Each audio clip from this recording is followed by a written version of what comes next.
What's going on, everybody? Welcome to this episode of Cross Talks Live MMA News recorded. I got to go into work early today and work a long shift, so I'm going to have this pre-recorded. So starting off, the biggest news of the weekend wasn't the fight card itself. Didn't have anything to do with the International Fight Week coming up this weekend. It was good old Jon Jones. Jon Jones decides to retire. And Dana White just said it at a press conference. There was no thank you, Jon Jones, for everything you've done video. There was no they could have easily put that video together and then aired it during a commercial break, and we know there was plenty of them because out of 12 fights there's 10 decisions, so they had plenty of chances to do that. And it was just oh yeah, no, yeah, he's retired, by the way. Like, what is it? Because he's been out for so long and has taken consistent breaks for so long? Like, what is this? But anyways, with that, it's reported that he's might be facing another issue outside of fighting. Albuquerque police responded to reports of a crash in February when they approached a woman in the passenger seat of one of the involved cars. The woman said Jones was the driver of the vehicle and that he fled the scene on foot, basically saying he got in a car crash and ran away. She called Jones, and police noted that the man on the line, who did not answer direct questions regarding his identity, appeared to be heavily intoxicated and made statements implying his capacity to employ lethal force through third parties. Jones was reportedly interviewed in person days after the crash and said the woman in the car left his house intoxicated prior to the crash. She later corroborated that the account said that Jones was the last person she remembered driving her car. So, so he said that she left the car intoxicated? How'd she get into the fucking passenger seat then, bro? Like, I don't know. This is just a whole other Jon Jones issue. This fool's like 40 years old, bro. When is he gonna be done with this bullshit, dude? Put the alcohol away, put the whores away, whatever it is, whatever issues it is, end all of it, dude. Just be there with your family. Stop doing this stupid shit. It's really annoying. And this makes me think that this is why he retired. He knows that he fucked up. He knows he's going to get in trouble again. He knows he might go to jail. And so he's like, all right, like, you know what? I'm retired now. Like, this is so annoying. And I'm so over the Jon Jones BS. It sucks to have such a, almost a damn near perfect athlete be so stupid outside of their sport and just ruin the whole thing. It's amazing he's actually been able to keep up his athleticism with all the stupid stuff that he's done, because usually, and especially in most other careers, it would be over with the amount of crap that he's done. But it looks like there's just another thing for Jon Jones that he's in trouble with. And it sucks, dude. It's so hard to be supportive and proud of somebody when they do this kind of crap outside all the time. It feels like once, maybe twice, it's like, hey, dude, professional athlete, you're rich, people do dumb shit, that's fine. This is the 15th offense he's had on something. It's getting ridiculous now. So honestly, I'm happy he retired. Good for him for retiring. He had a great career. Just be done with the sport overall. Stay out of the news, stay out of the media. We're going to have a champion now in Tom Aspinall that actually wants to fight, that actually wants to get the division going, that wants to make the heavyweight division better, and he also wants to make himself better, and we're finally getting that, and I can't wait. I'm so over this Jon Jones crap. This is just as bad as Conor McGregor. I don't care about Conor McGregor anymore. If they want to fight, cool, have them fight. I'll always support them in the fight. I like them as fighters. But all the bullshit outside of fighting is so annoying. It's the most ridiculous thing ever, and it's becoming like the new NFL almost, where these guys are doing stupid shit and just getting in trouble and then not getting punished by the people that they work for because they're good athletes. And then now it's just like, okay, just retire then, dude, just be done. So thankfully that's happening now. That's that. Oh, Jon Jones real quick. And really, other than that, there was no breaking news. So let's go ahead and go over Saturday's fight card. So they were in Baku, and so it was a morning card. I like the morning cards because I wake up early, get some brunch made and everything like that. So while I was cooking some brunch, we had the first fight with Muhammad Usman and Hamdi Abdelawib. From what I saw, it was a pretty good fight. It was a pretty kind of back and forth fight. Usman was almost out in the first round, I think, and then came back and won the decision. So good for him.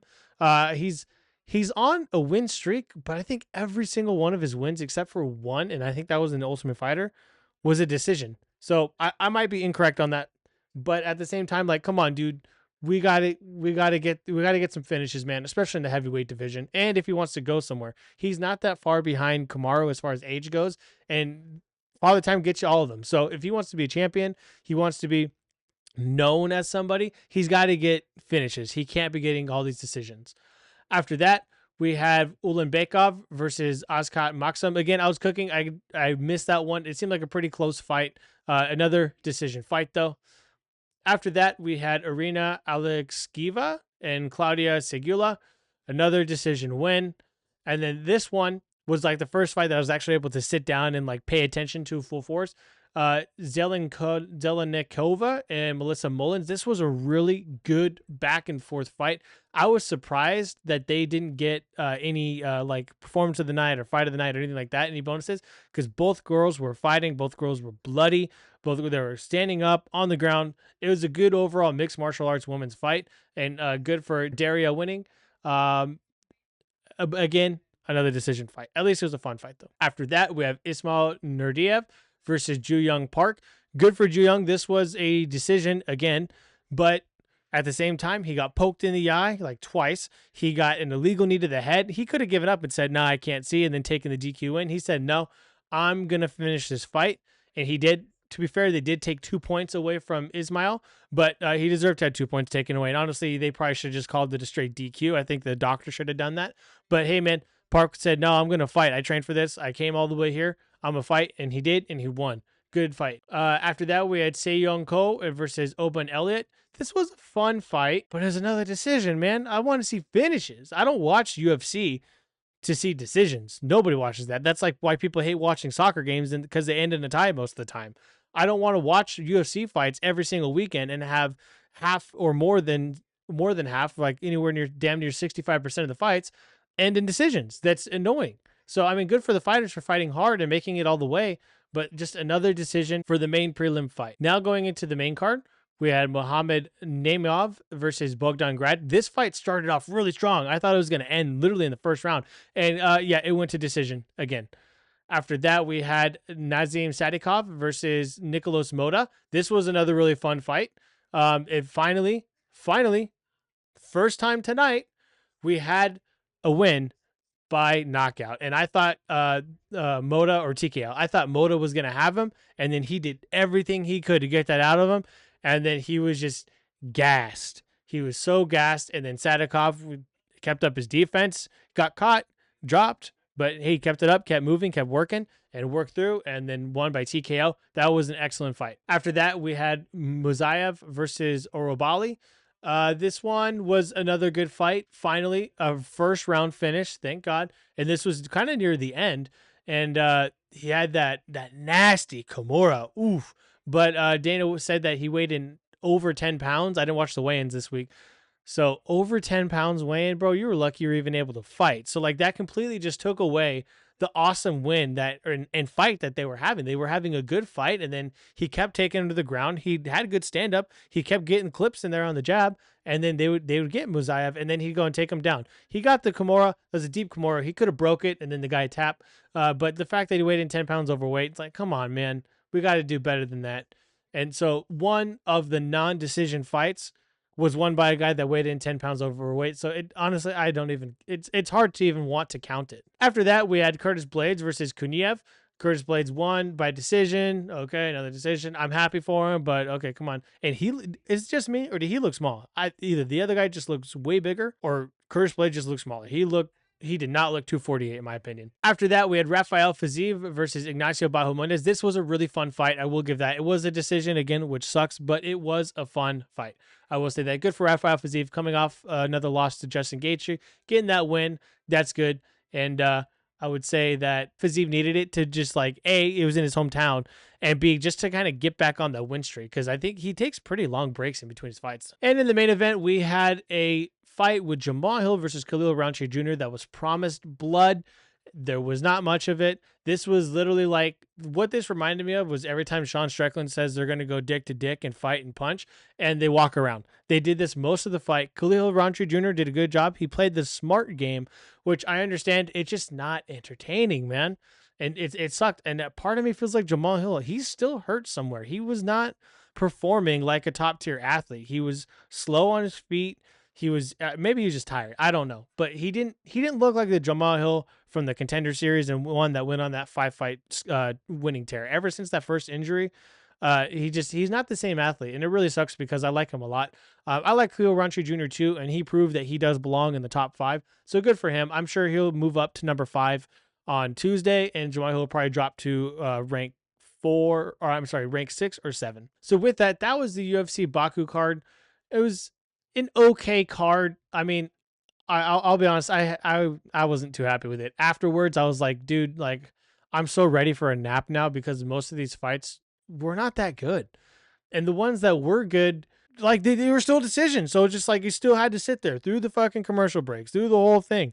In between rounds, it's like, oh my God, like let's get some entertaining. Let's get the dopamine up. Let's get the adrenaline up. Let's get some finishes, guys. Let's get some submissions.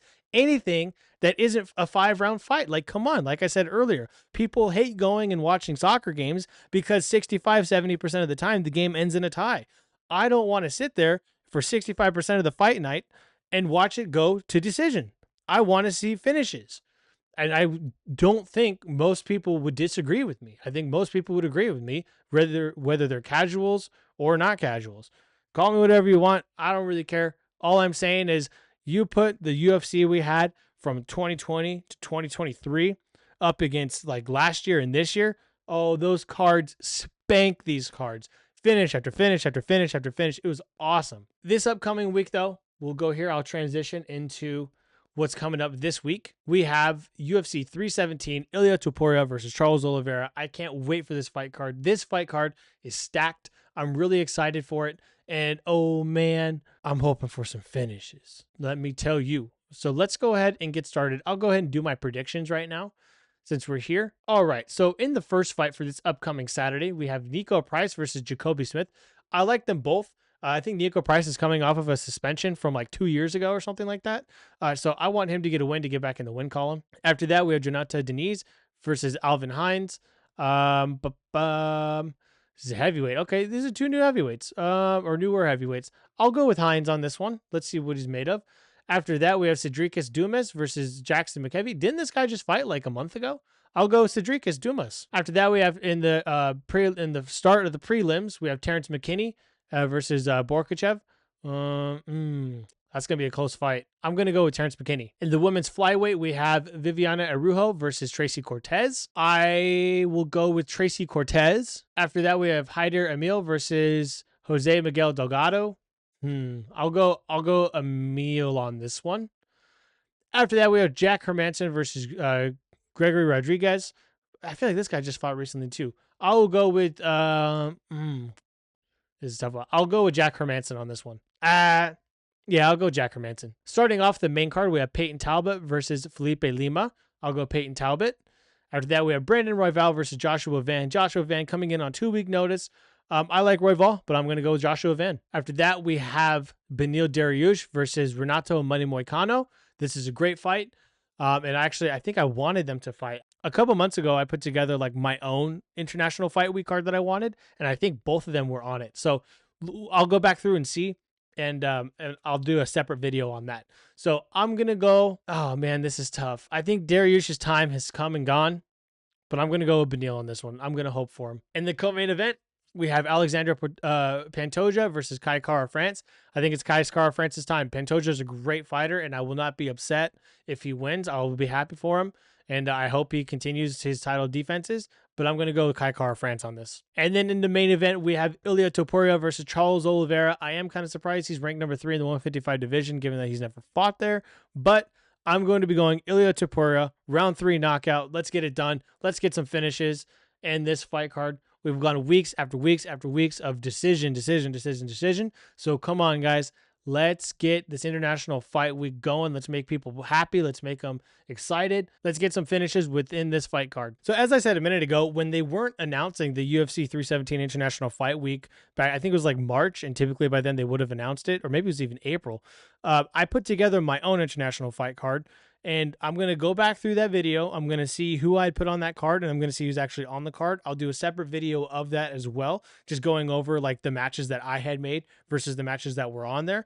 And then I also, because I know a couple fighters that I wanted to fight on that card are actually on that card, I went ahead and I bought the put your name in the octagon thing, and then they'll ship it out to you after they tear the octagon down. So when I get that received, I'll do a full unboxing of it and everything like that, but that won't be for months. So with that though, that is it for the UFC news over the weekend. John Jones retires. I honestly, at this point, who cares? Like, who cares? It just, finally we can talk about it and just be done with it for good.